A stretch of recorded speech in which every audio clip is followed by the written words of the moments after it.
Hi, I'm Alderwoman Sheila Finlayson, and welcome to Our Annapolis. I'm very pleased today to have with me Reverend Stephen Tillett, pastor of Asbury Broadneck United Methodist Church. Reverend Tillett has taken on a new role in that he has now authored a book, and this is my copy, the English teacher copy with all the notes, but he's going to tell us today about his book. So, Rev, how did this all come about? Well, I guess it comes about first because I'm a student of the game. I majored in political science from the School of Government and Public Administration at American U. My father was English and government constitutional law teacher at high school. And so family discussions always revolved around the political establishment, if you will, there's things going on in the world and in the nation. And as I have been observing things over the last, well, my whole life, I guess, but especially recently, I have just become more and more dismayed at the lack of any fact-based process that's used for a lot of policy decisions that come up. They seem to just be more ideology-driven rather than what's best for the people. I mean, you as an alderwoman, you might come with some preconceived notions or positions to your office. But if you're sitting at the table and somebody shows you the hard numbers and says, well, alderwoman, you want to do this, but proper practice or the numbers say we need to do this, then good governance requires you to do what they've suggested. And that in turn would be to benefit more of the people. And that's, for me, that's what public service should be about. How can you do the greatest good for the greatest number? And so when I hear, for instance, in the discussion about changing the health care law, that you have people who are recipients of government health care say, well, I'm ideologically against entitlements. Okay, well, number one, dude, you're getting an entitlement. A list of entitlements as a member of Congress, and number two, so your ideology is more important than 22 million people receiving health care. That's, and I'm not even saying this from a partisan perspective, I'm saying you want to do the greatest good for the greatest number. So the title of the book is Stop Falling for the Okie Doke, How the Lie of Race Continues to Undermine Our Country. And okie doke is flim flam, it's a scam, it's a hustle, it's a lie, it's foolishness, it's nonsense. And there have been lies that have been perpetuated about the concept, the social concept of race throughout the history of this country that have led us to some very challenging places. Race indeed is a lie. There is one race, that's the human race. There's no discussion about that. Any other differences between human beings is ethnicity. But for people to act as if there are entirely different iterations of creation, that one is this race and another is this race and another, is nonsense. The Human Genome Project, scientists who have forgotten more about genetics than most of us will ever know or understand, have concluded that in our DNA, at the basic DNA level, we are 99.9% the same. This covering is 1/64 of an inch. And as somebody who, in part of my military career, worked in a morgue, I can tell you that when they peel it back, it all looks the same. I know that's kind of graphic, but it's true. 1/64 of an inch. And yet we have become so stuck on stupid, basically, on the 1/64 of an inch, on the less than 1/10 of 1% of our DNA, that lie of race, which is false. We are the same race. We're the human race, different ethnicities. But as Condoleezza Rice said, former Secretary of State, that race and racism and whatnot is America's birth defect. Our original sin, some have said, but America's birth defect. And, you know, you can get treated. You can get some treatment for birth defects. And you can go through therapy or whatever, maybe have some surgeries, whatever, and have those addressed. I have a cousin that was born with cerebral palsy, and his right side was shorter than his left side. And as a result of therapy and some surgeries and whatnot, He's done everything anybody else wants to do. Rides a motorcycle, plays football, plays basketball, swim, everything else. But that's because there was intentional decision to address it. Racism and the things tied to it are our birth defect in the United States, and we've just let it linger. And unless we want things to stay the same, if we want things to improve, as I say often in preaching, if you know better, you have to do better. And so it's time for us to do better. Well, I guess your book is a big step in helping to educate us, everyone, I hope so. about what the difference is between racial issues or race and ethnicity. I mean, you cover that pretty thoroughly. I think part from what I recall in reading the book, you talk about the historical significance, the historical foundation that has been laid so that we believe what we believe today, Right. which is contrary to the facts that you're describing. Right, right. So tell us a little bit about how you gathered your historical context to kind of, I guess, lay the foundation for this presentation to us. Okay. Well, you know, when you're on the internet and you will see articles of different things, and sometimes I would just kind of save a particular article or segments of it to use later on. You do research on the internet or in the library. And then my oldest daughter gave me, as a birthday gift, probably about 10 years ago, the book by Professor Howard Zinn, Dr. Howard Zinn, A People's History of the United States. Now, that book is, I think, 690 some pages long. A lot of folks, most people, are not going to read almost 700 pages. That's why this book is intentionally shorter, because I want people who don't usually read. They'll say, oh, it's 120 some pages, I can do that. That's one of my members asked me that. I said, all right, Pastor, I don't do a whole lot of reading. How long is this book going to be? And I said, it'll be about 120 pages. He said, oh, okay, I can do that. So just looking at, and again, there are so many things that are in writing. So it's not a question of Tillett made this up. This is his opinion. I'm quoting to you what someone else has written or said in the history of the country. So you can't say I made it up. And I know we like to reinterpret things through our modern era political lens. But what they said when they said it. So don't now try to spin it to your liking. It is what it is. Well, many of my tabs are quotes. Okay.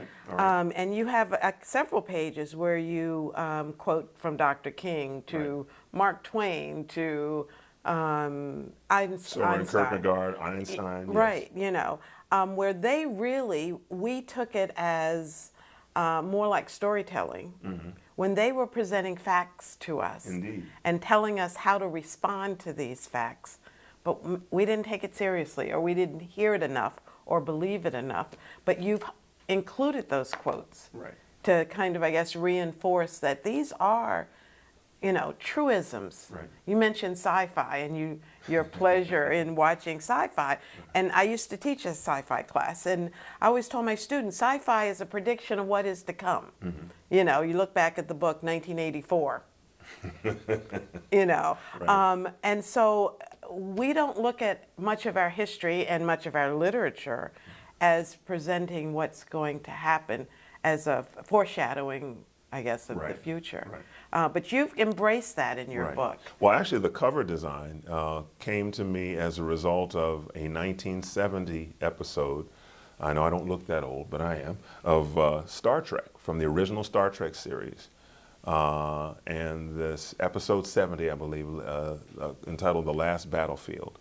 And so you see that the model is half black and half white.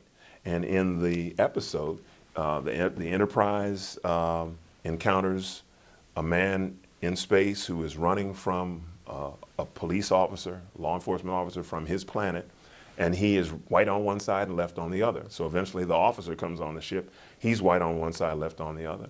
And they're busy beefing about their differences. And one of the Enterprise officers says, but y'all are both the same. And he said, and the officer says, are you blind? I'm white on my right side. He's white on the left, you know, or whatever it was. But again, Gene Roddenberry had that episode to show the nonsensical nature of racial difference. Of ethnic difference, because I really am, and I know racism is a word we use and race are words we use. In the book, I even start off when I state the ground rules, that when you all would say racism, you'll see me use the word ethnicism in this book. When you say race, I'm talking ethnicity. Then the other thing about the cover, if you've ever been to a park or somewhere, or maybe you'll be walking past a corner and you'll see somebody, he's set up a card table or set up a box and he's playing 3-card Monte. And that's what you see here. So he's playing 3-card Monte and he's holding up the Joker. Just basically letting us know we're all suckers, we're all being played. And that's why I entitled it Stop Falling for the Okie Doke, because the whole false concept of race has led to division that has hindered and hampered our nation from its founding. Well, if it's okay, I'd like to just read a short excerpt from a chapter where I'm quoting Dr. King. And everyone, whenever they think of Martin Luther King, they think of the I Have a Dream speech. But Dr. King was so much more than a dreamer. Dr. King was a prophet, and prophets often will poke you where it's uncomfortable. It has been said prophets are here to comfort the afflicted and to afflict the comfortable. And so at the end of the Selma to Montgomery March, March of 1965, he's giving a speech. And what he does is he's teaching and he's unfolding for them how they got to this place of segregation and white supremacy, et cetera, in the first place. And he first talks about, he quotes from C. Vann Woodward's work, The Strange Career of Jim Crow, and references the fact that there were bourbon Democrats who were the business interests of the Democratic Party then, and understanding now that if we were looking at them in 2017, they're now Republicans, because the folks who, many of them who were Dixiecrats back in the day, the segregationist Democrats, you know, after or during, I guess, the Nixon era, everybody changed hats. And so some of the progressive Republicans are now Democrats, et cetera. Now, my father had an expression that he used with respect to parties. And Dad would say that the only difference between the Democrats and the Republicans, and I know you're a Democrat, but you'll be okay. The only difference between the Democrats and the Republicans is that the Democrats will usually kiss you first. That's in your book. That's in the book. And if you look at the history of the country, I mean, for instance, some people would want to talk about the top 1% and how the tax code and so many other things are skewed toward the wealthy and the top 1%. And there are people, of course, who are a lot younger who don't remember the time when Democrats were in a majority in the Congress, both the House and the Senate, for 40 years, an entire generation. And a whole lot of the tax code was written then. So you can't say, well, this is all the Republicans doing, because again, first of all, folks changed hats in the middle, in the middle of the ride. But secondly, that when the Democrats were in charge, a lot of these policies came into being. So really the harm has come to us from both parties. But what Dr. King did is he's talking about the bourbon interests in the South. They're the business interests. And what they did is they kept an artificially low wage, that the Southern wage was the lowest in the nation. So you had white folks who were working, they're poor, barely making it. And if they dared to complain, the bosses would say, we'll fire you and hire black folk, or I guess colored people then, hire the colors and pay them even less. Eventually, somebody caught on to this okie doke, and you had the populist movement, which emerged, and they brought poor whites and poor blacks, working class folks together and said, you all are both being screwed by the same folks. So rather than beefing with each other, you need to be focusing your attention on them. That's what they started to do. And then here is what Dr. King says in his speech. Again, he's teaching as he's doing this to let them know how they got there. To meet this threat, the Southern aristocracy began immediately to engineer this development of a segregated society. So it's engineered. It didn't happen, it wasn't organic. It didn't happen on its own. This was intentionally done. Through their control of mass media, they revised the doctrine of white supremacy. They directed the placement on the books of the South of laws that made it a crime for Negroes and whites to come together as equals at any level. So the poor whites, the working class whites, and poor blacks and working class blacks didn't have any problem coming together. They were doing it intentionally to try and improve both of their condition. they engineer the placement of laws to make that a crime. So then King goes on to say, it may be said of the Reconstruction era that the Southern aristocracy took the world and gave the poor white man Jim Crow. And when his wrinkled stomach cried out for the food that his empty pockets could not provide, he ate Jim Crow, a psychological bird that told him that no matter how bad off he was, at least he was a white man better than the black man. And he ate Jim Crow. Lyndon Johnson put it this way: if you can convince the lowest white man he's better than the best colored man, he won't know you're picking his pocket. Hell, give him something to look down on. Give him someone, rather, to look down on, and he'll empty his pockets for you. That's the okie doke. And we've been falling for it far too long. And as we have fallen for it, wealthy folk are whistling all the way to the bank. So what is the message? What is it that we should be doing differently? You know, you mentioned earlier on, as an elected official, I have to rely on, first of all, I'm in my position, not for me, but to serve my community. That's what it's all about. So when I come in with my preconceived notions and someone else comes in with facts and information that's for the greater good, I have a responsibility to consider seriously and implement whatever it is that's going to help the masses. So many of us don't feel that obligation, or we don't trust the information that's presented to us. And so we keep falling for it. We keep falling for it. So how do we help the community to recognize the okie doke when it crosses their doorstep and give them the tools to avoid it, you know, at all costs and do the right thing? Well, it's going to in part involve a change in perspective on how we interact. Is that when you, as an African American or a Latino, you can't look at every white person you see as opposition. When you're a white person, you can't look at every African American or Latino or Asian American as somehow suspicious. But instead, deal with each person based on who they are as an individual. I mentioned in the first chapter of the book, I talk a little bit about my personal experience. My first pastoral assignment in January 1st, 1990, I'm a brand new rookie pastor, 30 years old, and I'm sent to a majority white, elderly, historically Southern white congregation. That seems like a formula for disaster. In Washington, D.C. In Washington, D.C., Southeast D.C. So these were some of the white folks who had lived there for years and had remained, even though the area around them had changed. And the Lord knit us together like family for 6.5 years. It was a wonderful experience. But what it did is it changed my perspective. You know how, say, when you're walking down the street, you see people walking past you, but you don't really lock in on them. But what happens is, so that if I would say, see an older white person kind of coming, I don't have to lock in on them because I don't know them. After I'm the pastor at Bradbury Heights, I have to lock in on them. I have to lock in on them because they might be one of mine. They might be one of my members, or a sibling, or one of my members, family member, friend who's come to the church or whatever.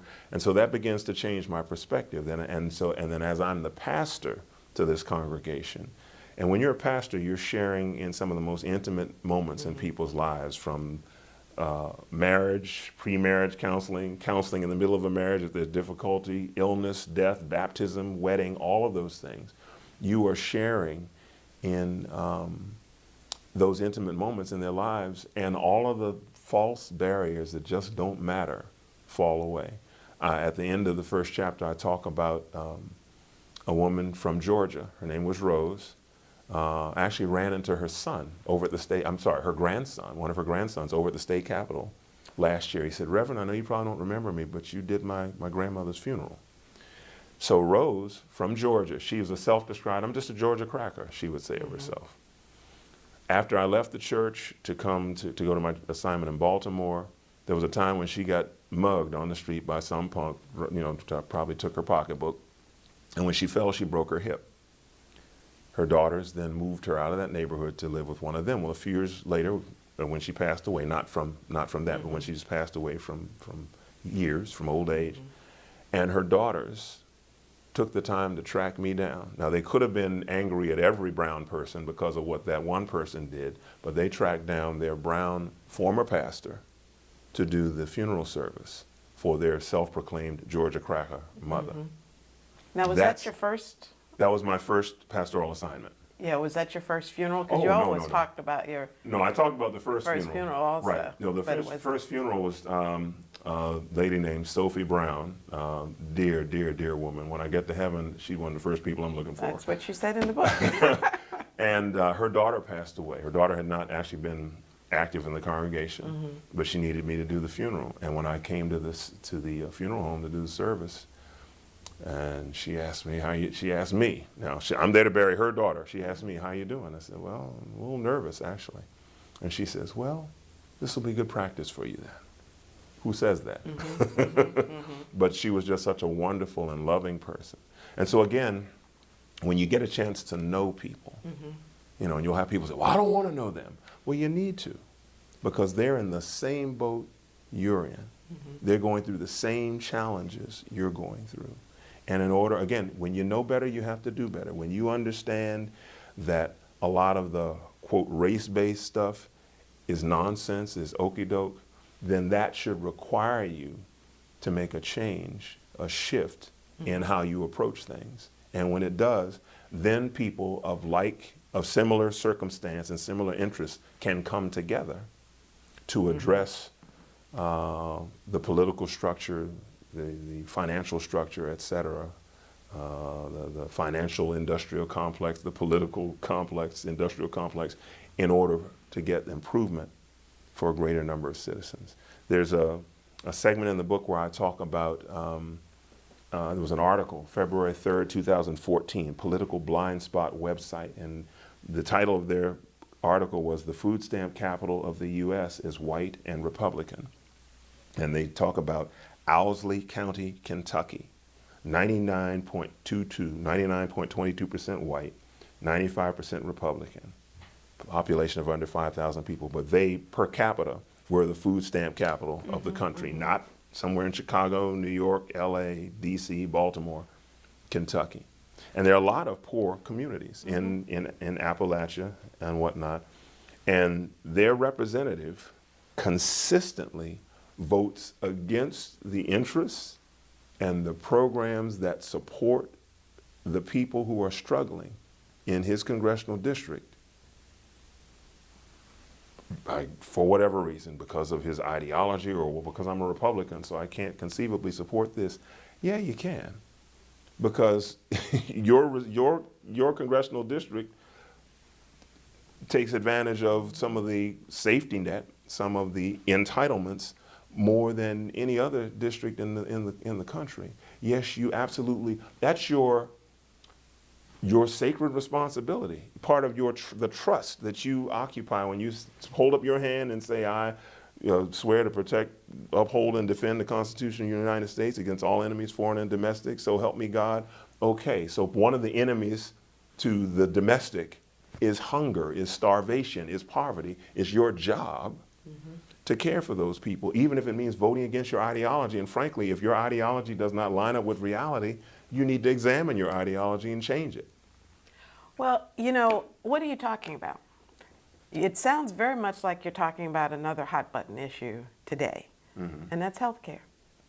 How many, if you were to do a similar survey on where the greatest need for healthcare, Obamacare, is, I'm willing to bet the results would be very similar.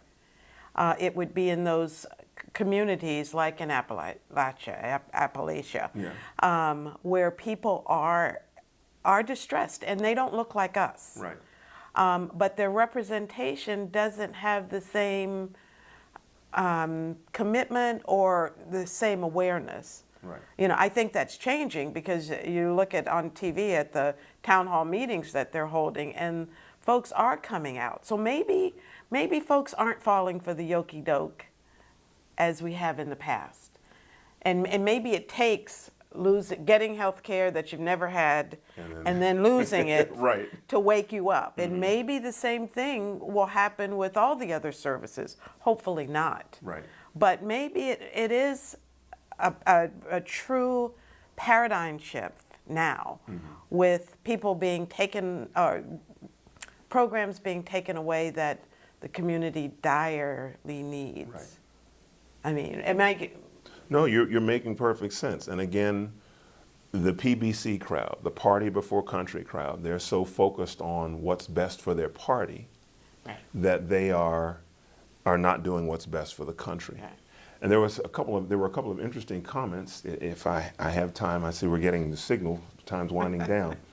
But some of the founders of the country commented on political party.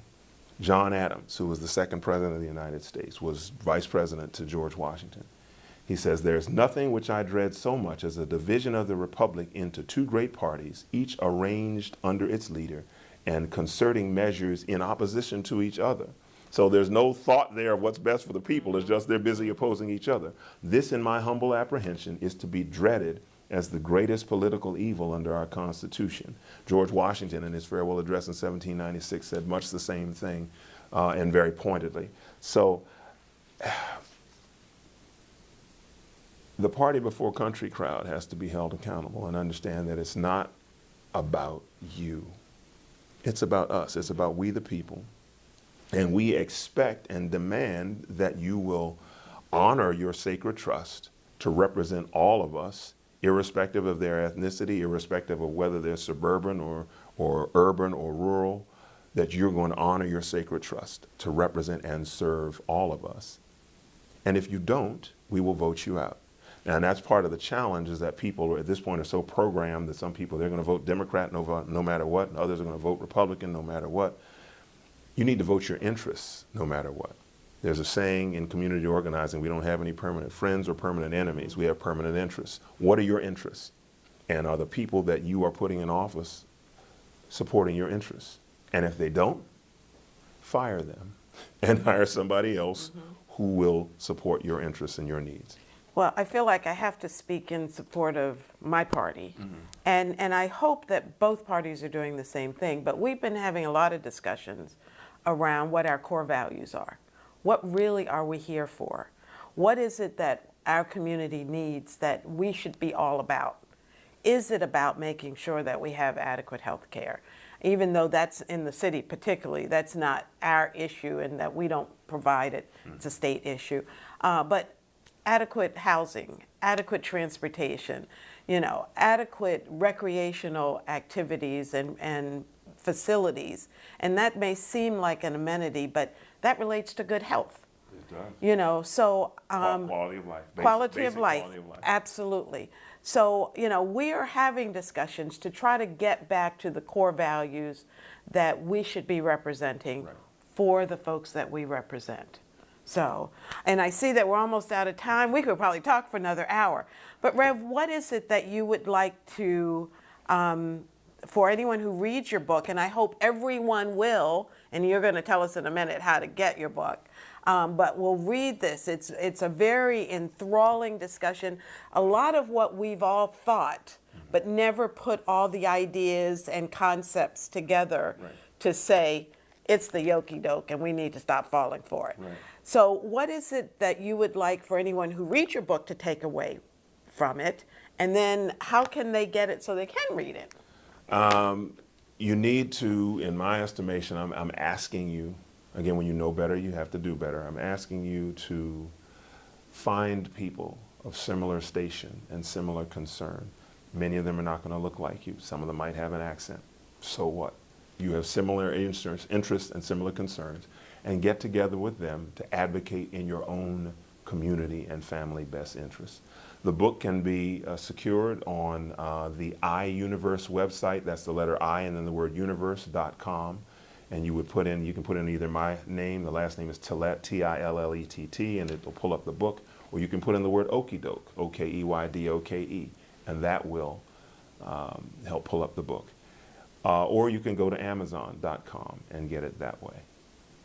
And so you're suggesting, it sounds like, that we should be creating book club circles and using this as a information piece to launch into a larger dialogue. Larger dialogue, and when you have your book club circle, enlarge the circle so that it's people that haven't been in there before. Exactly. People that don't look like you, from a different part of town, a different ideology, different party label, whatever, so that you can all join in the discussion. And I promise you there's more that unites you, more that is a similar concern than those things that divide you.